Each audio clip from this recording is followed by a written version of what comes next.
episode 283 of the Global from Asia podcast. Today we're in for a treat, riding the early days of the Chinese dragon or the Chinese internet. Fascinating conversation with somebody I've been looking up to for many years. I met early on in my China journey. It's a pleasure to have him on. Welcome to the Global from Asia podcast, where the daunting process of running an international business is broken down into straight-up, actionable advice. And now, your host, Michael Michelini.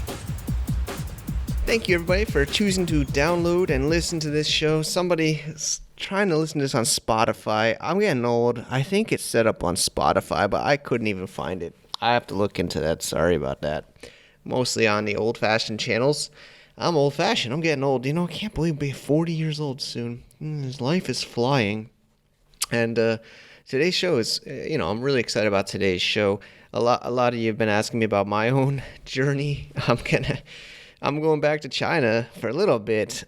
I don't want to clog up the intro. I want to get into the meat of the interview, but I think in the blah, blah, blah session, I will share a little bit about going back to China for some time. I know some of the listeners and friends have been asking me, so if you want to listen into my China return a little bit after the amazing interview today. Also, I'm here in Bangkok for a few days.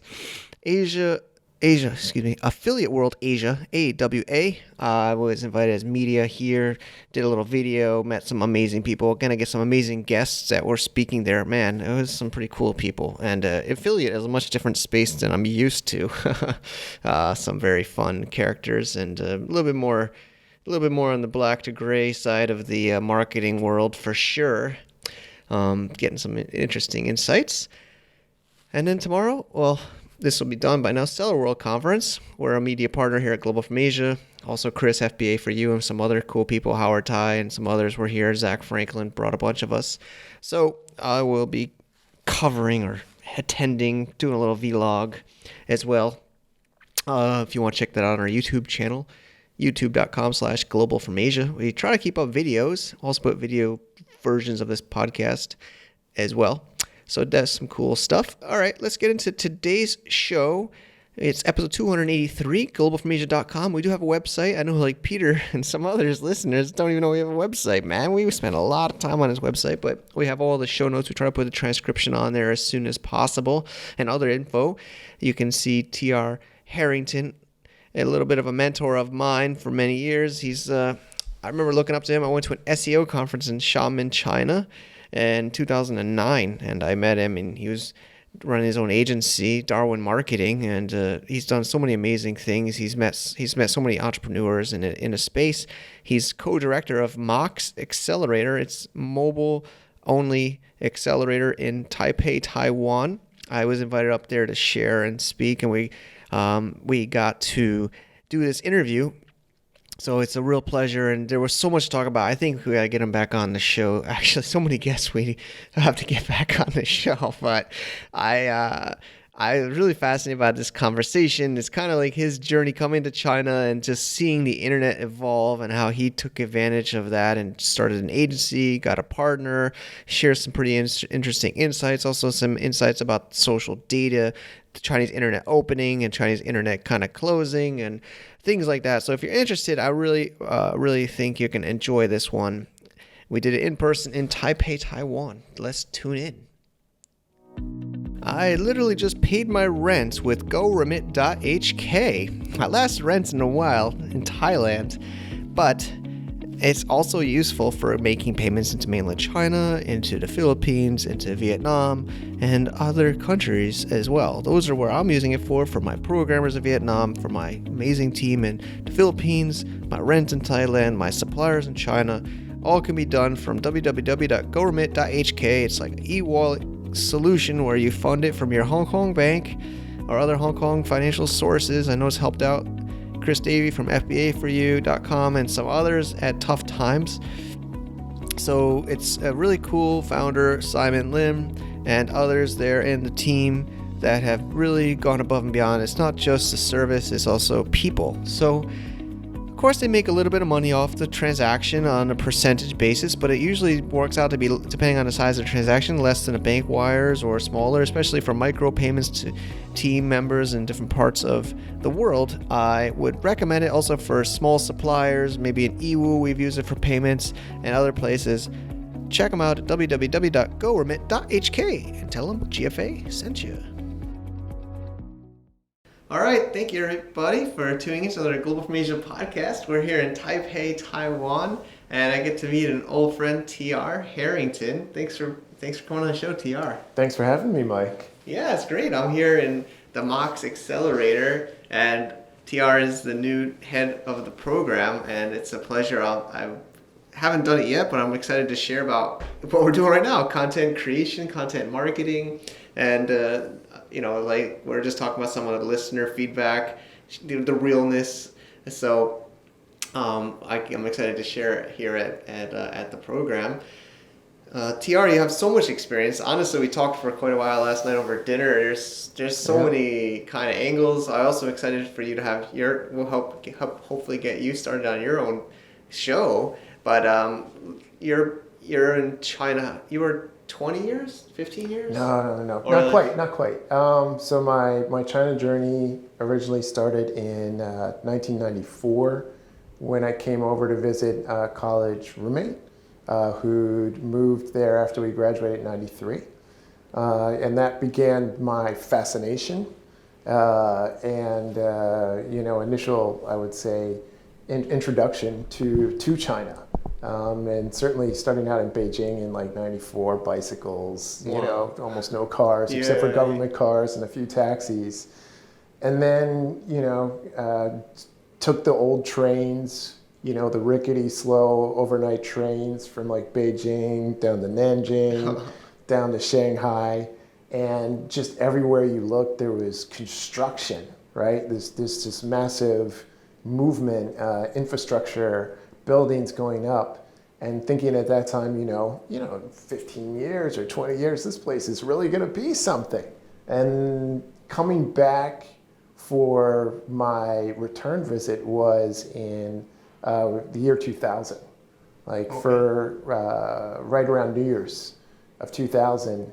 And between the time I left and the time I came back, Shanghai, when I was there in 94, you went to the Bund, the famous along the river with all, the Art Deco architecture, and you looked across the river and all you saw was the Pearl Tower and fields and cows.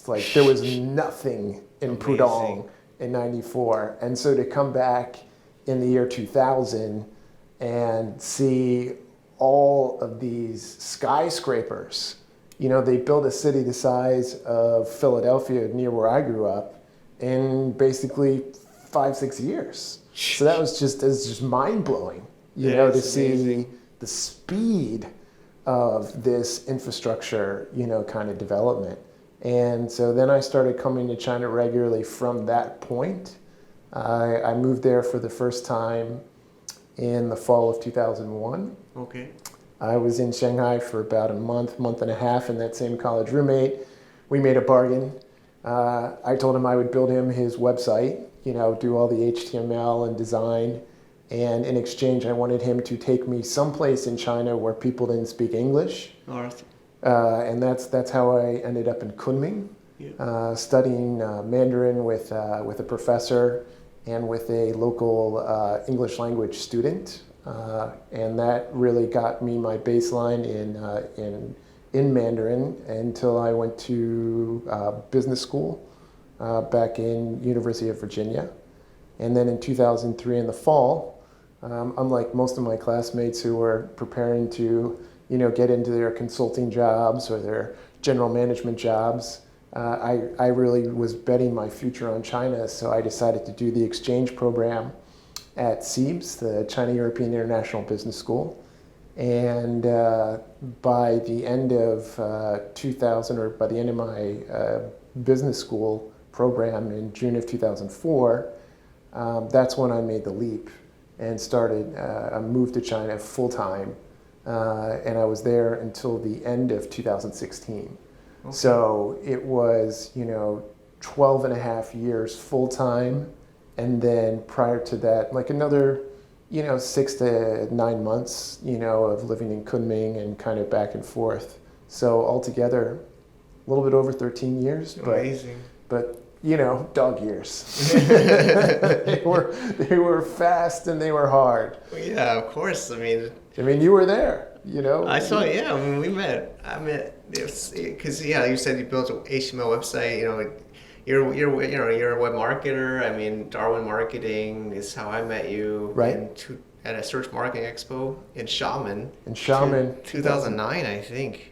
If I remember right, 2010 or 9. Yeah, it was early. It was early days. It was the first search engine conference that I had attended in China. I don't think there were many more. We talked about Inwei Ni. Inwei is great. Right, our mutual friend from Xiamen who put together that conference and I think invited us both down there. Yep. And Shaquille Khan, who I mentioned earlier, who went on to do some pretty amazing things with Spotify and so on and so forth. So yeah, that was a seminal time. We saw, I think that's when Weibo even started or something kicked off. I remember seeing Weibo starting around that time, the Sino Weibo one. And absolutely. Yeah. Yeah, and that was huge because that was one of the first times that really I would say the individual, citizen in China suddenly had like a voice, an ability to share something. And particularly like I think if you remember the high-speed train crash in China, when that happened within I think the first couple of months that they were running it, it was one of the few times when the media came out so fast they couldn't control it. Yep. Right, they couldn't deny it, and that was really I think a very important moment. For the Chinese citizens to have a voice, with their own government, to be able to share and to speak out. And I really think Weibo is an extremely important platform, regardless of what you think about it from a marketing perspective, just as, like having a voice in a place where it's not easy, where it is highly regulated when it comes to media. And it comes to content, I really think Weibo has, provided a little bit of balance out there so that the average citizen does have a way to share. It's true. I mean, it was definitely like a cat and mouse game. Sometimes the government would try to deny or control what the the media or what people would see, and then there's these comments and news and resharing of posts. I don't know how much of a tangent I want to get onto this, but then there was a whole, 500 retweet rule? There was some rule that they came out with that's my wife's friend and famous investor in Beijing got arrested because if they find out your post is false, oh yeah, you can go to jail if it's certainly posted more than 500 times, something. I might be wrong on the numbers, but then even just some small difference of the color, like blue or black or gray or white in the description wasn't true. They could find something that's not true to get you in trouble. Right. To put pressure, right? To and also, I think in some ways it's not bad that there were repercussions, because if we look at this from a U.S. perspective, right, and the way Twitter is out there. I mean, it's very interesting actually to hear recently that Twitter decided not to accept political ads, for the upcoming election.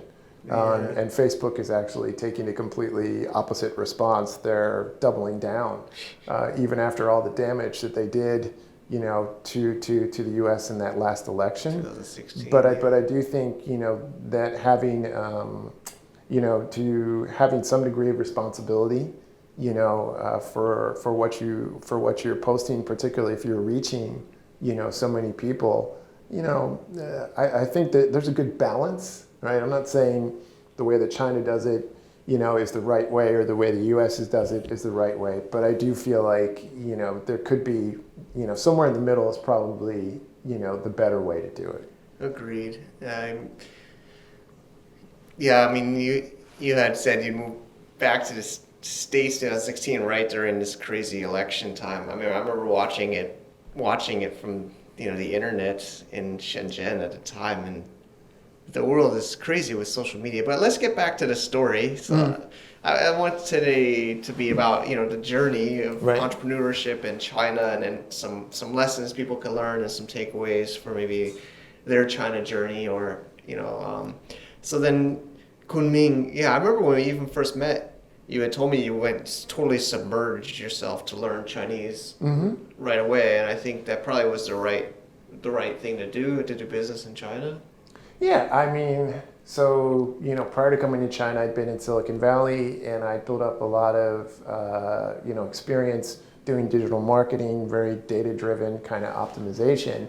But at the end of the day, I knew if you were going to, build a business, particularly in a different culture, in a different country, if you're in marketing, you have to be able to communicate, right?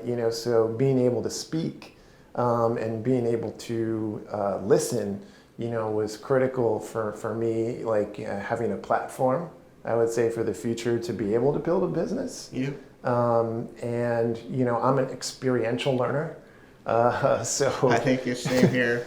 Learn by getting in the fire. Right, just throw me in the deep end, right? And try to find a way to swim. I really tried to do, I would say, the reading and writing as well. But I found in the first month that my progress was just too slow, and I really kind of allocated maybe like 4.5 months of intense study where I wasn't really doing anything else but that. So the latter 3.5 months, I really just focused on, kind of the verbal part of the language. And, I got a base, right? It Great. Still wasn't good, but it sort of enabled me to at least have like some basic conversations, Sure. with people. And I felt like, particularly where I was in Kunming, people were very friendly and willing to sort of engage, with me. And even get over how poor, my Chinese pronunciation, was. I still think the Chinese are pretty supportive of foreigners learning their language. I think they love it, right? Yeah, I do. I agree. I think the Chinese, as a general population, they're very accommodating, with our imperfections when it comes to speaking their language. And that has not always been the case. I felt like I didn't always feel that same warmth, for instance, in Paris. Yeah, especially speaking my bad French. They say Japan, they don't even let you. I'm not so much in Right. Japan, but in previous shows and things, they said Japanese don't even want you to try to speak their language. Right. Yeah. So in that case, yeah, I think the Chinese are very open and welcoming, and we both subsequently married Chinese women, Chinese wives, yeah. who dealt with our imperfections, on many different levels. But yeah, that was, I felt like that was an initial starting point. And the way I thought about this was that, I was applying to business school at the time, and I figured if I didn't get into a school that I thought was going to be a good return on investment, that, my plan was to, instead of go back to the U.S. to do that 18 months or 21 months with the summer off, that I was going to be just moving back to Shanghai, and I was going to try to find my way there. Okay. Yeah. But 2002 I ended up in school. In 2003 I came back, and then 2004 it was like, okay, I'm in Shanghai and I don't speak great Chinese. I've met this incredible woman while I was there in 2003 who became my future wife. Awesome. But in terms of like the internet development, I mean, it was like dong dong, and like even Taobao had not even really been launched yet. It wasn't really till the end of 2004 when Jack Ma brought out Alipay, and this was one of my first lessons learned. The Chinese, there's a lot of rules and regulations, but you'll see in the Chinese entrepreneurs, they're much more willing to take the risk and beg for forgiveness. Yeah. Right. Whereas, if you look at the international companies, and especially if they're large and publicly traded, for legal reasons, they have to do things by the book, right? Otherwise, they could get sued by shareholders, right, or activists, and so on and so forth. And so, Ma Yun-jack, saw this as an advantage for him to move fast to get Alipay out there and to bring out Taobao as his eBay competitor. Man, did he eviscerate eBay. I mean, the company that eBay bought was called EachNet, and it was founded by a gentleman named Bo Xiao, who'd been like a BCG consultant. He had some international money backing him, and they had roughly 90% market share in this C2C marketplace at the time that eBay bought them via their vehicle in Taiwan at that point in time. But the challenge for eBay, even after they bought EachNet, was eBay was a global platform, and this was a double-edged sword for the Chinese sellers. It enabled them to sell globally. But it also meant that when eBay wanted to roll out any kind of new feature or function, they had to roll it out in Germany. They had to roll it out in Japan. They had to roll it out in Europe. And they had to roll it out, of course, in the United States. And this meant that their release cycle was taking like 9 months. Now, on the other side, you have, Alibaba, who was following a completely different tact of, almost like, the Facebook, move fast and break things. Yeah. And their cycle of releasing new features was roughly 6 weeks. So in 9 months, they're doing basically 6 turns. It's okay. All right, so we had a little quick cut there. Yeah. But was always lots of action happening here at the at the MOX Accelerator. So it's never a dull moment here. Never a dull moment. Yeah, but to what we were talking about before, like Taobao just moved so fast. eBay, because they're global, had trouble moving fast. The other thing is that, if you think about the eBay model where the bids just keep going up, whereas the way Chinese negotiate, they're negotiating from a high price and try to bring it down.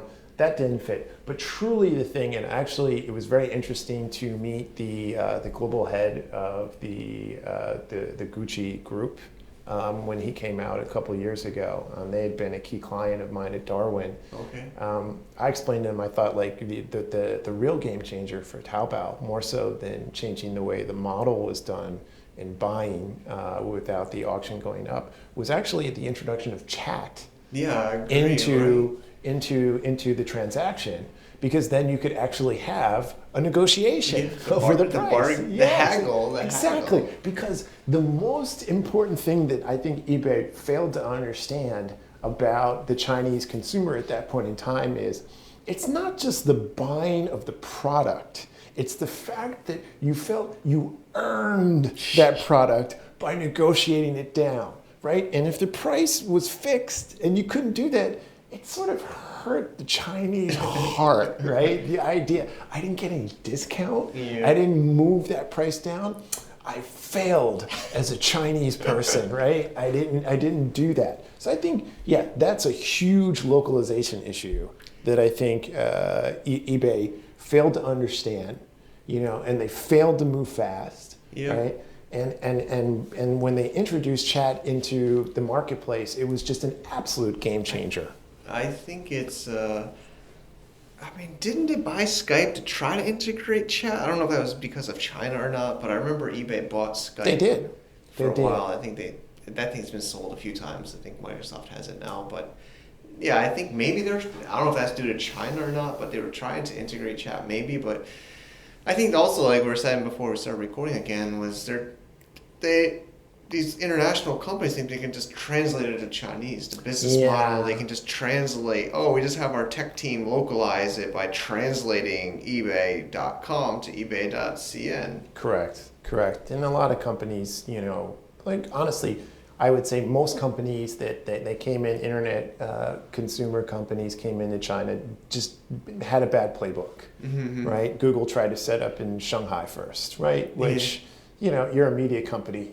You kind of need to be in Beijing because they're the ones who are making the rules and you need to work with them. And after like a year and a half, they had to blow up the operation in Shanghai and move up to Beijing. And then, of course, famously they left, in a huff and like burned the bridges on the way out. And ever since, there's been a smaller part of Google that's been trying to some way crawl its way back in. With another attempt at, like, say, a filtered search engine, right, to re-enter the market. They've always had a sales presence, right, and particularly for the Chinese game industry, selling into the rest of the world. They've had a good advertising business, as has Facebook, but they've never been able to regain, a presence in China. And frankly, China doesn't need them, right? They just don't need Google. They don't need eBay. They don't need most of these international companies. The one company who I will say doesn't get enough credit for their playbook and the way that they did things. And I would say actually what's great is to contrast these two companies who came in roughly the same time. One was Groupon. Okay, Groupon did it all wrong. They did it worse than anybody else. I was going to say, I was I'm sorry. You scared me. I was like, I don't know how I'm going to respond to that because... No, they did it all wrong. I was involved. I saw that with friends. They tried to hire me or consult, have me work. I was like, you guys are just going crazy. Like you're just hiring random MBAs at bars and saying they basically were helicoptering in like American-born Chinese and Hong Kong and Singapore and everybody who could speak English and Chinese but really didn't know the Chinese market, right? And they famously did a joint venture with Tencent, and then Tencent, the same day, basically that was signed, started their own competing, Groupon company. And out of like that, there was so many clones that came out of that, and eventually, like you see, Meituan now is famously like this massive company, right? Who's done very, very well. But Groupon itself, they barely lasted, I think, 2 years before it was just in tatters. I don't know if you would remember or not. I remember being on the elevator and seeing Groupon.cn, but it wasn't Groupon. Somebody else bought the domain. Domain name, right? They had a lot of things to go wrong. Now compare this to another company who came in roughly around that same point, probably just a little bit later, which was Uber.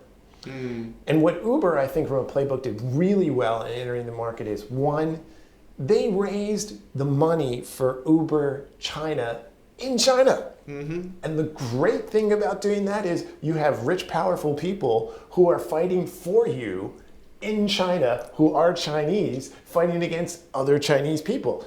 It's a lot easier to fight Chinese people with other Chinese people. It's a lot easier to have really strong and influential people fighting other strong and influential people than to have foreigners try to fight, because it's not going to be a fair fight and you're going to get your butt kicked, which most of them did, right?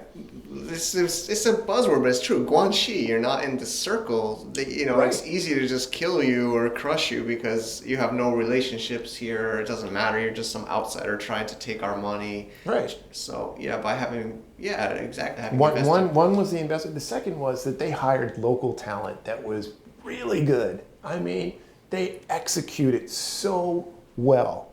And they, coming in against, Didi, I think famously that the head of Uber China was even somehow related to the head of Didi China at some level. But it, I think that whatever the association there is not as important as the team and the people that they hired were really good operators locally, knew how to get things done, had the local relationships, and they executed, as well as I've seen any international kind of internet company in China, right? And yes, did they exit the market? For sure. but they walked away I think with a they got huge paid, right? share. Yeah, they got something. Oh no, they got like 20% of DD. So, for those of us who can remember, looking at Yahoo and going, oh, that company's not worth anything. Well, it isn't, except for the fact that they hold all these Alibaba shares, which are really valuable. And for all those people who are looking at Uber and going, oh, this company, don't forget they own a significant portion of DD and Grab, right? So they've left these markets, but they didn't leave these markets with empty hands. They left with a lot of equity in these other companies. So, for foreign companies who are trying to enter China, I strongly encourage you to look at the Uber China playbook. So many companies did a horrible job. Google, Groupon, Yahoo, eBay. Right, eBay, you name it. These were all internet giants from the United States, who came in and really got their butts kicked. But if you look at Uber, they didn't really get their butt kicked. They fought, pretty much to a draw. Yeah, right? And I think, the only thing at the end was you're sitting across the table and Uber has all this private capital. Like they raised more private capital to that point than any company had raised. I don't know if WeWork ended up exceeding that or not, but it was a lot. But on the other side of the table, what Didi had behind him was brother Alibaba and brother Tencent. And their cash reserves far exceeded anything that Uber had. So if Uber wanted to play the long game, they wouldn't have won, right? They're at the poker table, and they made an assessment. I'm just going to take my 20%, take my cash now. And walk away. And I think that that's a great result. They were only in the market for 2 or 3 years, if I recall correctly. Yeah, they came in 2014, if I remember right. I remember they also went to a lot of influencers. They got me and others in the local community. They had events. They obviously gave everybody free rides. I don't know about you. I was getting free rides forever. That's true. And that was part of the wars between Didi and Uber was these massive incentives on riders, right? And also on the drivers, right? Actually for Uber, the biggest expense they had was acquiring the drivers. The riders actually were discounts, and at some level they were offering, the different, riders, cheaper rides to just get them used to using it. But anyway, I Uber does not get enough credit, in my opinion, I would agree for how they executed in the Chinese market. I'd agree. Okay, let's back to your story. So you went back to Shanghai. You studied in Kunming. And you were assessing different things. When did? I know you're from Darwin, but I'm curious. Where's the gap? What's the story here? Yeah. So when I left Kunming, I went back to business school in the U.S. I came over as an exchange student at Siebes. Yep. Right. Siebes, right. And then after that, I moved to Shanghai. Just straight off, against all the smart advice, from my classmates and from my professors, and I had the way I describe it is 3,000 in my pocket, 100,000 in loans, and basically the two companies who were doing e-commerce, neither one of them I was really a good fit for in Alibaba or eBay, which at that point was already getting crushed. So I would say I became an entrepreneur out of necessity, right? Because my Mandarin wasn't good enough, I wasn't employable. What I saw was there was an opportunity perhaps to sell in a low trust market, which China is, right? It's very, very difficult, I think, to sell. People don't trust each other.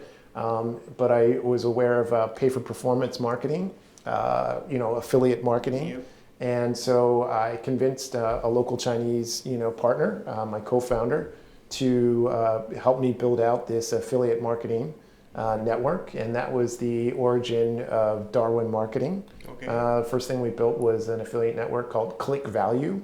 Okay. And we both put in about 100,000 US each. Okay. I was doing that with a consulting client that I had at that time, and he had saved up some money. He had worked at eBay previously.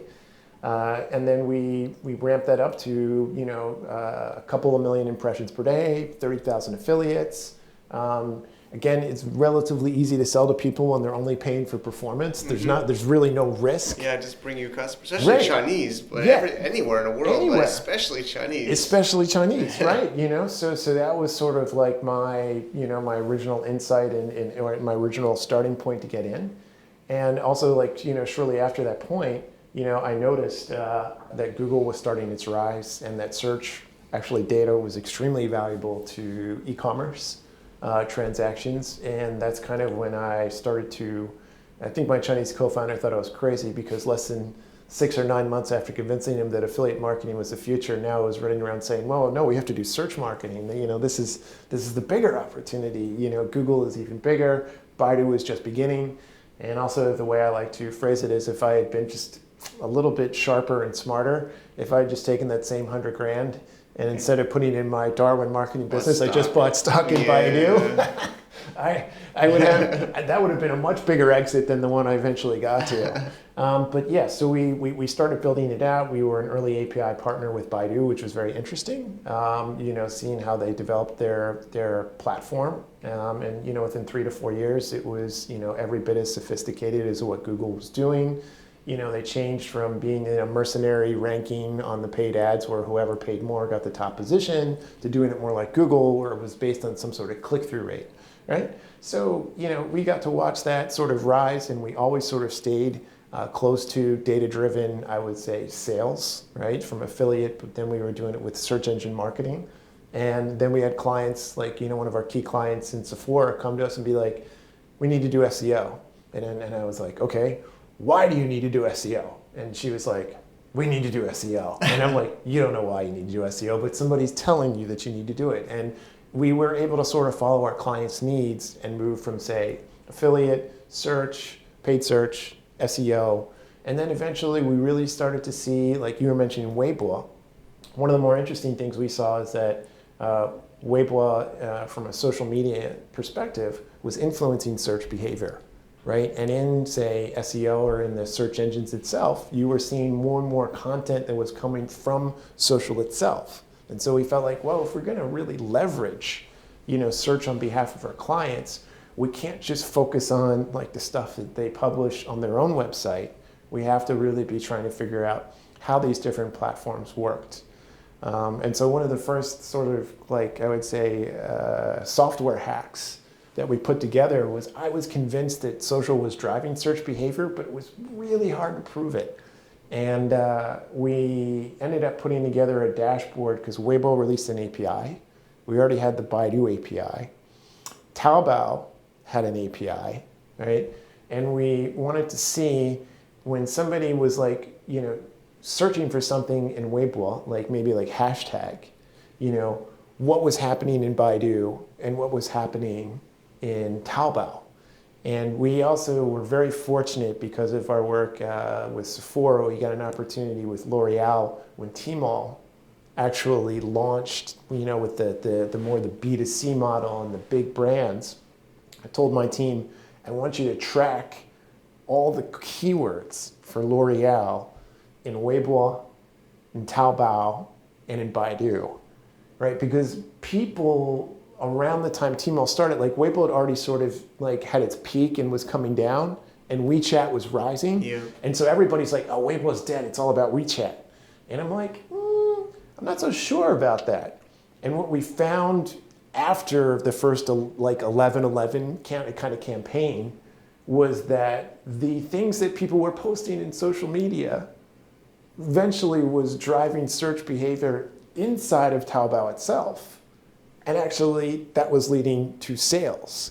And so we found, like, say, an undervalued asset on behalf of the clients, because everybody's saying it's all WeChat. And we're like, well, if we say that people are searching for this thing in Weibo before 11/11 and then they're buying it during 11/11, then actually Weibo's not dead. It's driving, these key transactions. Now, this was kind of like, I had a hypothesis, and then I was able to track, some of this data using the APIs. And eventually what was interesting is that I put in Yoku as well into this dashboard because I also believed that video was going to be a big driver from a media perspective of what people search for. Within 2 years of me, kind of hacking together this dashboard, other than Baidu, Alibaba owned it all. They bought into Weibo. True. And there's no way they're buying into Weibo if they don't think it's driving the transactions. True. Right? They bought into Youku. And there's no way they're buying, because both of these enterprises were not necessarily doing well. Right? I mean, Youku was growing, but it was losing money. Right? And Weibo had already sort of dropped down, like it was being left behind by WeChat. But really, all that matters is what's driving the transaction. And Alibaba's the only one who knows where the source of the traffic is coming from. As you know, you can't track anything inside of these platforms, right? There's this wall between Baidu and Alibaba, between Alibaba and Tencent. You can't track across anything. So this, putting together this dashboard of like what hashtags and search behavior across all these platforms was a way for us to try to understand what was the user journey that was ending up in these transactions. And whatever that hacked together dashboard we built was, in the end, it was like, well, we had an idea. Alibaba has the data. Sure. Yeah, they knew what we were just guessing at, right? And I look at those acquisitions or those, kind of majority investments sort of as like, not that I was right, but I had a good guess, and they sort of validated it for me. It right? makes sense. Yeah. I mean, I remember Jack Ma, they were like kind of jealous there. I remember some articles where I think they, of course, all these internet companies in China try to make their own, like especially the Weibo. There was Tencent Weibo, there's Sina Weibo, there was all these different Weibos, because Weibo means micro blog. Weixin is micro message, which is WeChat. But they're all trying to do it, but then Weibo did a good job getting all the influencers, the famous people on there. Yeah, I mean, I actually think that they missed a huge opportunity because they had already had the blogs with all the celebrities, and they were getting paid all the advertising around those blogs. What was really shocking to me was that when it shifted to the microblog, right, they empowered all these influencers and they became the dominant, microblogging platform as a result. But in a really odd way, they weren't generating or capturing a lot of the value themselves. They were letting the KOLs, these key online, right, to take the money directly, or like an agency like us to be like kind of managing the middle between, the influencer and the brands. But anyway, I think the answer to that, or at least I think you might agree, or I'll have your opinion, is because they weren't a product company; they're a media company. Yeah. They didn't have tech. Like Weibo is not Sort really of. well developed, right? Whereas Tencent is, I think, by far obviously everybody uses WeChat now, but they were by far the best product company, I think. Oh yeah, they're a phenomenal product company. And then Alibaba is also pretty good product or user focused, whereas yeah, I think each one of these, like as you point out, each one of these respective companies had their core focus. Sina was very much a media company, a portal, right? Eventually moving into the microblogging. Alibaba was always about like e-commerce and very, how do I make the best, consumer, transactions, like how do I make the best experience for consumers, buyers in China.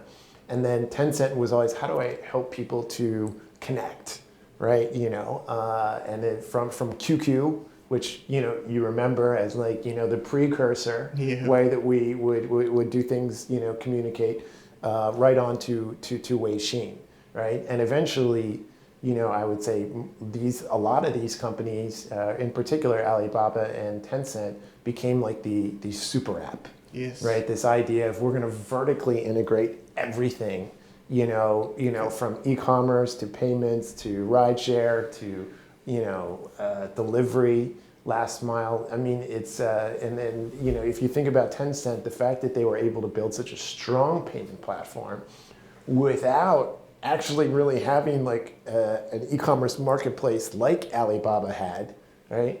I give them tremendous credit that they had the foresight to invest in the ride sharing, but then eventually like buying Dianping, right, as a way to drive the payments platform. Yeah. I mean, from that sense, I think Tencent made some brilliant moves, just absolutely brilliant. And of course, my favorite campaign of my whole time in China, Hongbao. Yeah, the red packet. Yeah, we all knew when they did that they were going to kill it. They did it right on the Chinese New Year TV show. Exactly. Yeah. Yeah. So I mean, you know that easily could have been something Alibaba did, but Alibaba was thinking much more from from a commerce perspective. Whereas Tencent, again, they really understood like the connection and the heart, right? So they were able to make that connection between like the Hongbao and a way to actually drive their payment platform. Just that was, I mean, again, I still think that's the best campaign I saw in all my 13 years in China. It was just brilliant.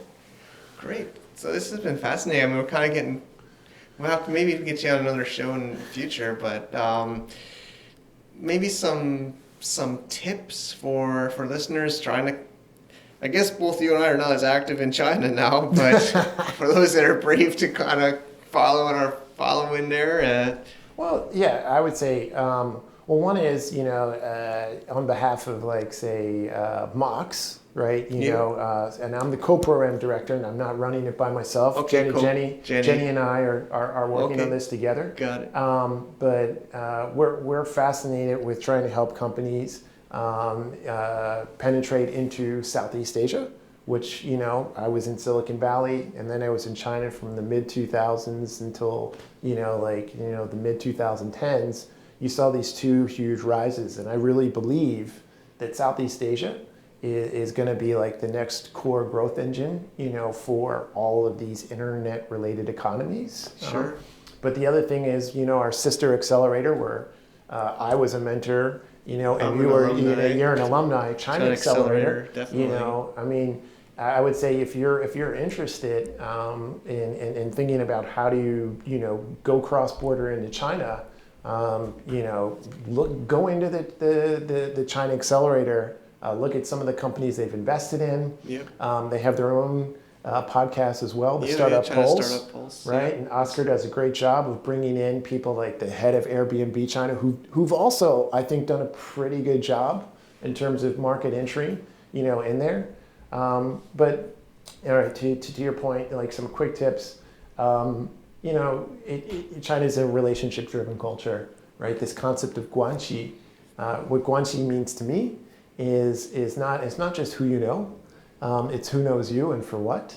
And so, I worked hard to become known as the search guy, in China, and people, would come to me, if they had questions on how to leverage the search engines in China. And I tried to be as helpful as possible with that.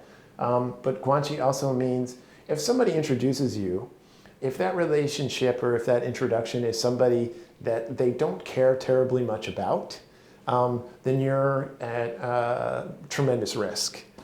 Because if that person were to do something terrible to you, the person who introduced you wouldn't really care, right? Because that person's not that important to them. Now, if that person who they introduced to you, right? If say person B, I get introduced by person A to person B, who's also Chinese. If person A is extremely important to person B, he's very unlikely to screw me, person C. Yeah. Right? Because he doesn't want to destroy his relationship with person A. Yeah. If he knows that person A is very close to me and I'm person C, person B is not going to screw me. But if person B is not very close to person A, it's the whole frog with the scorpion on its back. You're jumping across the river, you're going to get stung. Ouch. Yeah. Right? So guanxi, I think, is very important to differentiate between just having somebody introduce you. It's how important those relationships are and how important you are to the person who's making the introduction. If you're really close, then you're in a good spot. That's great. Yeah, well, of course, these programs totally help that too. Like I've been here to watch some of the talks and just other startups, even helping others and other mentors making introductions definitely also helps a lot for them. Yeah, right. And in both China Accelerator and Mox were very much mentor-driven programs. I'm actively, as I told you, I'm actively traveling now throughout Southeast Asia, trying to grow our mentor network as one of the ways to help our startups, with growth. Even though I'm like a marketing guy by nature, and I can certainly help some of these teams like improve the way they think about data-driven, growth. One of the things that's so important, and you and I both know this from being in China, is the local context. Yeah. It's like you need to know people who are on the ground in the dirt, right? It's not enough to know how to run a search campaign, right? Or how to run like a social media campaign. You have to understand what is the local context and local dynamics, and really to get the most value out of it, you need to have people who are on the ground there who can tell you what it looks like from the inside out. Okay, makes sense. And what, I guess the last thing, links or ways people can find, I guess it's mobile only. MobileOnlyX.com, Yep. right? That's our website. We're up on Twitter, we're up on LinkedIn, we're up on Facebook. If you want to find me, you can find me at NetChina on Twitter. Okay. I'm not super active. I don't do a lot of posting there, but I do read my DMs. Okay, So awesome. if you DM me, I will find you there. Awesome, TR. Thanks so much. Glad we made this happen. Thank you so much, Mike. It was very great to be here. As I prepare to go to the amazing mainland China, I am preparing for my VPN solutions. We have VPN guide at globalfromasia.com/VPN, where we have different sponsors and supporters of the Global from Asia show. And it's also not just sponsors, it's also very resourceful. We have a how to use the guides of different VPNs, and we try to keep it as up to date as possible. If you are needing of a VPN or solution for using the internet and places that restrict the internet, Global from Asia likes the open internet, and we recommend you invest in this www.globalfromasia.com/VPN. Thank you. Thank you, TR. Actually, I did get to catch up with him in Bangkok. He is all over Asia. I guess I'm all over Asia too. And I had to catch him up on my return to China. He's like, "What? You just left?"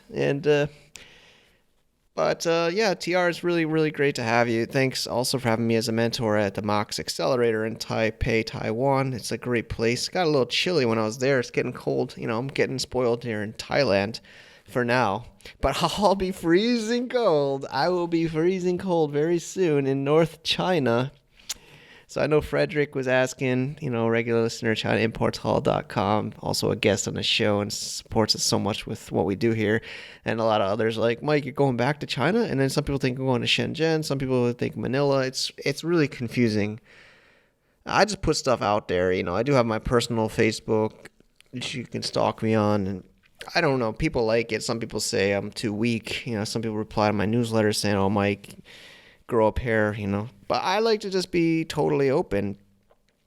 And when I got back from Taiwan after recording this interview, my wife picks me up in the airport with the kids and gives me my welcome back kiss and talk and says, there's something I got to tell you. I'm like, okay.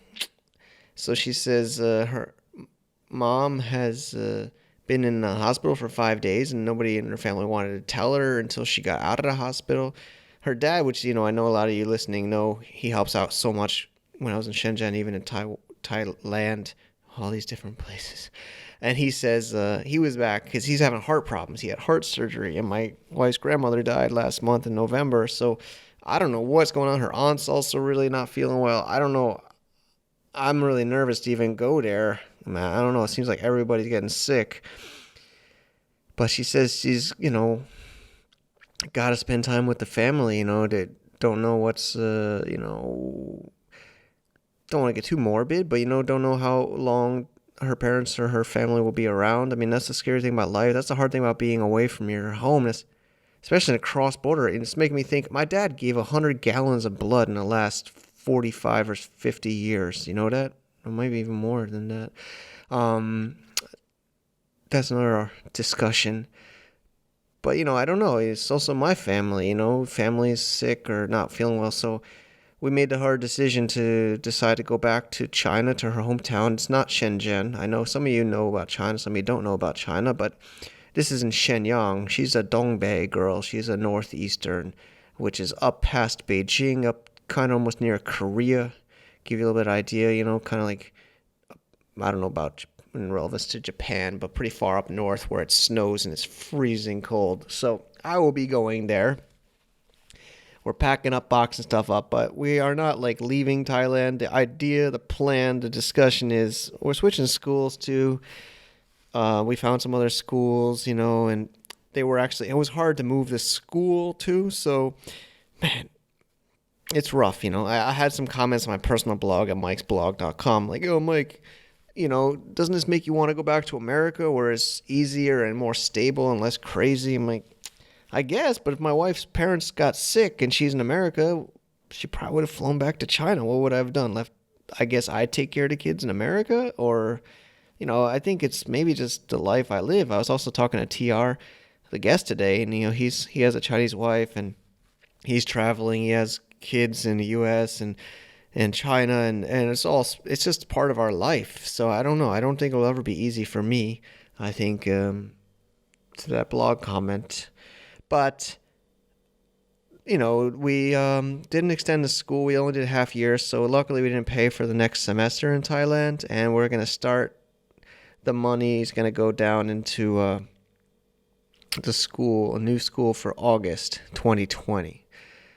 So the big question is, where do I go? The kids and the wife are going to go up to live with the parents up in the northeast of China in freezing cold, like, I'm talking like, knee-deep snow, freezing cold, Cindy Juju, she says, "Oh, go to Harbin, the ice festival. I've never been.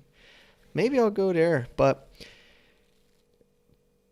I don't know. I don't know if I can really stay up in the deep northeast of China and try to run my online business and run my business. I guess I can spend but the hard part is, what about my kids? They're 5 and 3.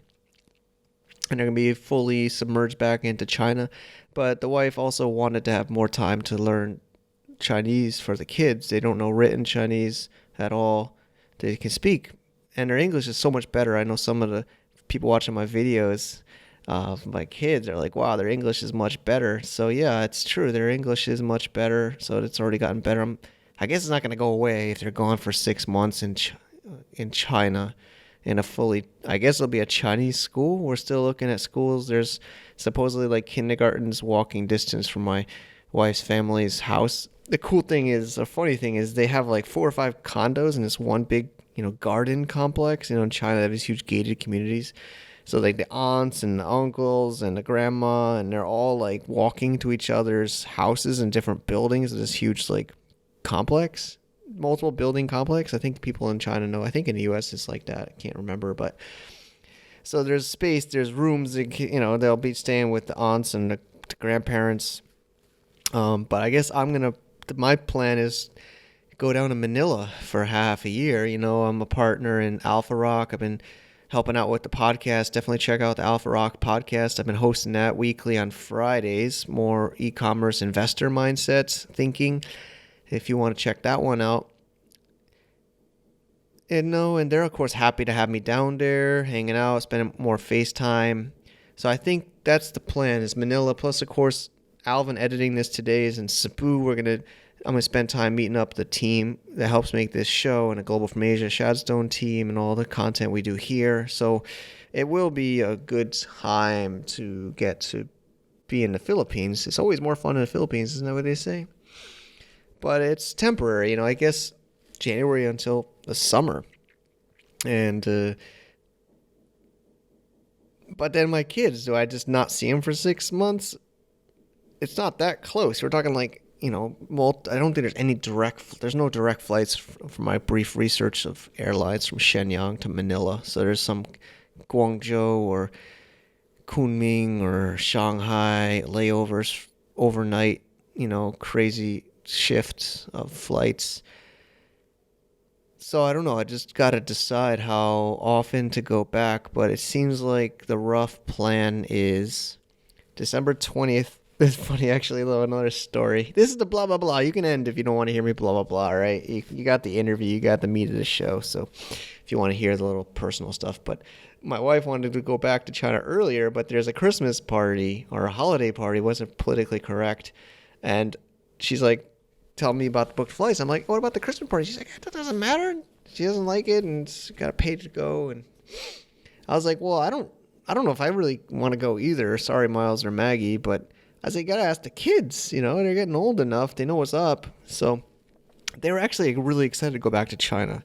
We've been telling them about it, and they've been missing China because they keep seeing like grandma, grandpa coming in and out, auntie, Wendy's sister coming in and out from China. And so they're really excited, but they are also not sure about the Christmas party. So we asked them, and they're like, no, must. My limited Chinese was because they talk in Chinese to my wife, and they're like, no, must go to Christmas party, which is on December 19th in Chiang Mai, Thailand. So Wendy's like, okay. So we fly out the next day, December 20th. So we boxed all this stuff up. Oh man, it's been emotional. She's like giving stuff away, even though we're just gonna come back in August. She's like, you got too much stuff and you don't use this. And I'm like, oh, I like that. TR and I were having a fun chat about that last night at dinner in Bangkok. But yeah, I mean, basically we're boxing stuff up. We got somebody to take over this house in Chiang Mai. And my wife's using her Chinese network of WeChat groups to rent it out.